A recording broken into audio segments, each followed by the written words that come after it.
इस समय हमें कोंडली के अंदर, जहां पूर्व कांग्रेस के विधायक रहे अमरीश सिंह गौतम, पूर्व डिप्टी स्पीकर रहे अमरीश सिंह गौतम ने बीजेपी से टिकट ना मिलने पर अपने इस्तीफे का ऐलान किया, अपने समाज की मीटिंग बुलाई और ये ऐलान किया कि अगर समाज कहेगा तो वो निर्दलीय भी टिकट से चुनाव लड़ सकते हैं, अगर उनका समाज कहेगा तो वो कांग्रेस से भी चुनाव लड़ सकते हैं। सर्वसम्मति से उनके समाज ने उन्हें दोबारा कांग्रेस ज्वाइन करने के लिए कहा। लगता है कि अमरीश गौतम कांग्रेस से कोंडली विधानसभा से प्रत्याशी हो सकते हैं। अपनी बात को इस कड़ी में जोड़ना चाहें तो मैं उन्हें माइक देना चाहूंगा। बाबा साहब डॉक्टर भीमराव अंबेडकर, बाबा साहब डॉक्टर भीमराव अंबेडकर, कोंडली विधानसभा क्षेत्र के निवासियों की, कोंडली विधानसभा क्षेत्र के निवासियों की बहुत बहुत धन्यवाद। बाबा साहब डॉक्टर भीमराव अंबेडकर।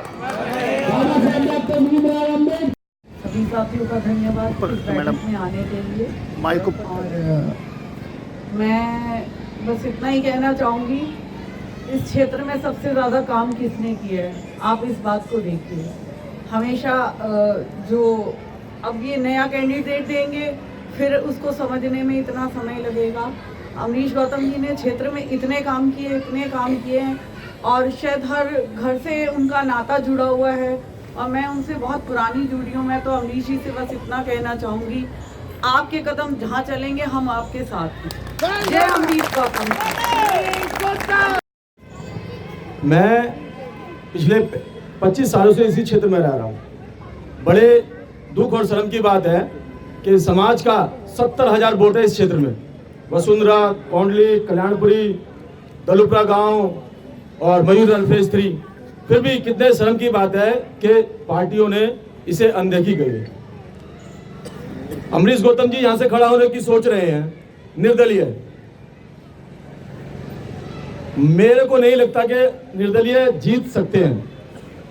अगर देखो, मैं तो समाज का आदमी, तो समाज के बारे में सोचता हूँ। मुझे पार्टी से कोई मतलब नहीं। मेरी तरफ से बीजेपी से कोई आए, मेरी तरफ से आम आदमी से पार्टी आए, मेरी तरफ से अमरीश जी आए। कांग्रेस से अक्षय जी का टिकट रुक गया है। अगर अक्षय को टिकट हो जाता है और अगर नहीं होता, समाज के जितने भी लोग हैं, मुझे नहीं पता यहाँ पे समाज के कितने लोग बैठे हैं, हो सकता है 10 हो सकता है 50 हो। अगर कोंडली, भड़ोली, दलुपरा, कल्याणपुरी सुन रहा है, 60,000 वोट है समाज के यहाँ पे, 70 भी हो सकता है। पार्टी की तरफ आंख उठा करके भी नहीं देखेंगे, सिर्फ इसलिए नहीं कि हमारे साथ ऐसा हुआ है। बहुत कष्ट हुआ था लेकिन भटक गए, मैं उसके लिए माफी मांगता हूं पूरे समाज से और कांग्रेस पार्टी के शीर्ष नेतृत्व से भी माफी मांगता हूं और जिंदगी भर कांग्रेस पार्टी के लिए काम करने की मैं घोषणा करता हूं। आदरणीय सुभान खान साहब।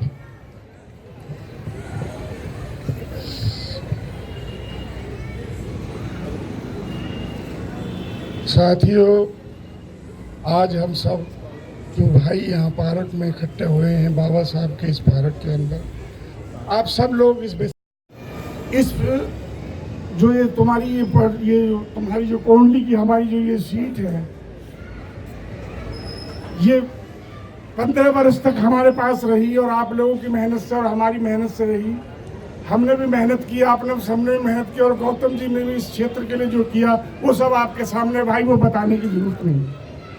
आने वाला जो ये कुछ चंद दिनों का ही मामला है जो तुम्हारे सामने तैयार है भाई, तो मैं तो इतना ही कहूँगा कि गौतम जी आपके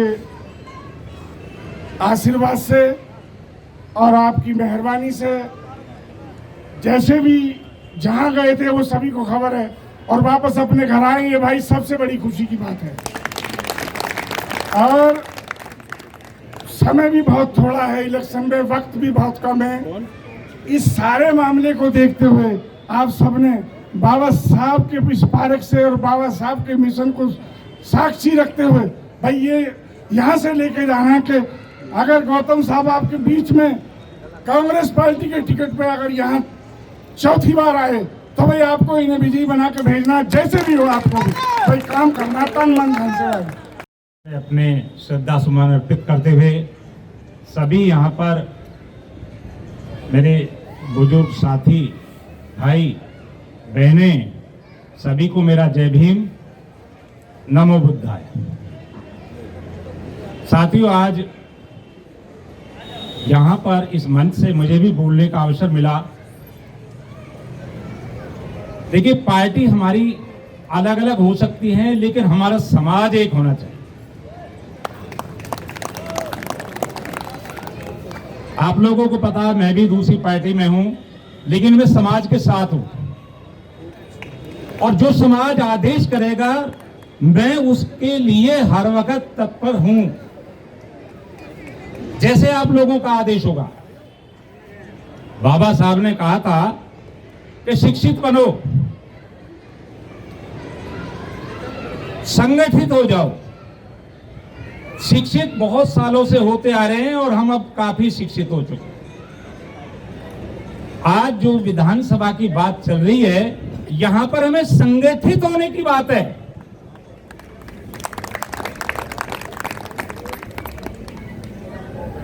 गौतम जी ने, अमरीश गौतम जी ने जो भी निर्णय लिया, गलती हुई, उसके लिए इन्होंने क्षमा याचना मांगी है, और ये बहुत बड़ी बात है। मन से इन्होंने क्षमा याचना मांगी है, आप लोगों के लिए मांगी है, आपके समाज के लिए मांगी है, आपके जो है क्षेत्र के लिए मांगी है।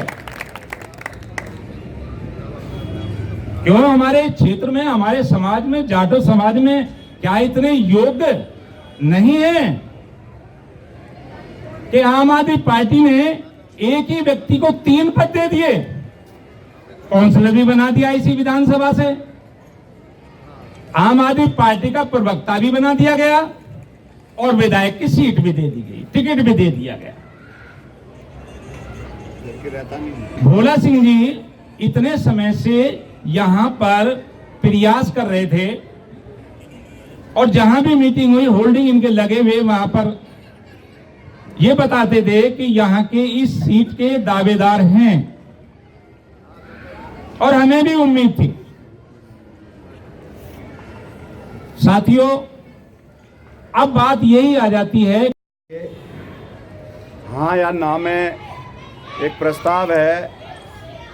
अमरीश गौतम को अगर कांग्रेस पार्टी टिकट देती है या निर्दलीय लड़ते हैं, तो उसको लेकर के मैं खुद आपके पास ये माइक लेके आ रहा हूँ।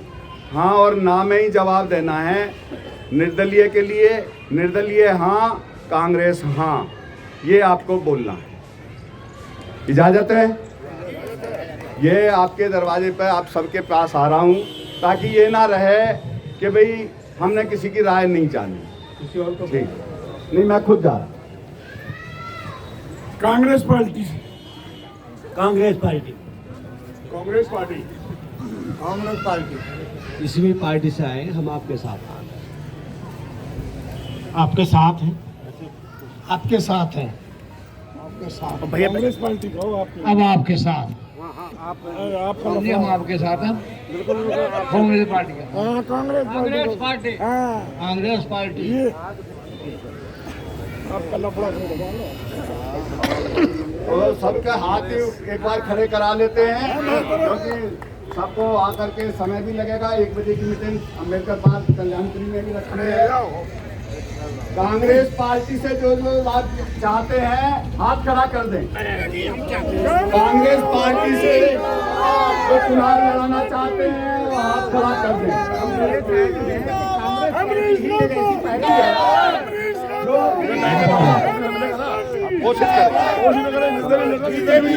मैं बीजेपी से त्यागपत्र मेरा हो गया, और मैं वहाँ पर रिटर्न में भी भेज दूंगा, और आपके माध्यम से भी इतने लोगों के आगे मैं घोषणा कर चुका हूँ। कांग्रेस टिकट नहीं देती है फिर मैं निर्दलीय भी नहीं लड़ूंगा। नहीं, मेरा अगला कदम होगा, फिर अगली बैठक समाज के साथ बैठ करके करेंगे, और वो चुनाव के बाद करेंगे। क्या ये माना जाए मैं कि चुनाव बीजेपी ने आपका निर्दलीय राजनीतिक चुनाव कैरियर नहीं तबाह लड़ूंगा, कर ना दिया? बीजेपी से चुनाव लड़ूंगा, और अगर कांग्रेस कहेगी तो मैं लड़ लूंगा, नहीं तो घर बैठूंगा। तो कांग्रेस को सपोर्ट करेंगे आप? हाँ, पूरी तरह से कांग्रेस का जो भी प्रत्याशी आएगा उसके लिए भी चुनाव काम। नहीं लड़ते हैं तो किसी और राजनीतिक पार्टी को सपोर्ट करेंगे क्या? नहीं, सिर्फ कांग्रेस को करूंगा। हाँ, तो माना ये जाए कि बीजेपी में जाना आपकी गलती थी, आपका हाँ। राजनीतिक कैरियर बीजेपी ने तबाह कर दिया। हाँ, उन्होंने मुझे प्रॉमिस किया था, लेकिन क्षेत्र के विकास को ध्यान में रख कर मैंने बीजेपी ज्वाइन करी थी। लेकिन आज जो स्थिति बनी है, क्योंकि मैं इस लायक नहीं छोड़ा कि मैं क्षेत्र का विकास कर सकूं। अब दूसरी पार्टी या कोई और स्थिति बनती है और मुझे मौका मिलेगा तो मैं पुनः अपने बिगड़े हुए कोंडली विधानसभा क्षेत्र के विकास को दोबारा से करने की कोशिश करूंगा, उसे संवारने की कोशिश करूंगा, सुसज्जित बनाने की कोशिश करूंगा और लोगों की सेवा करूंगा।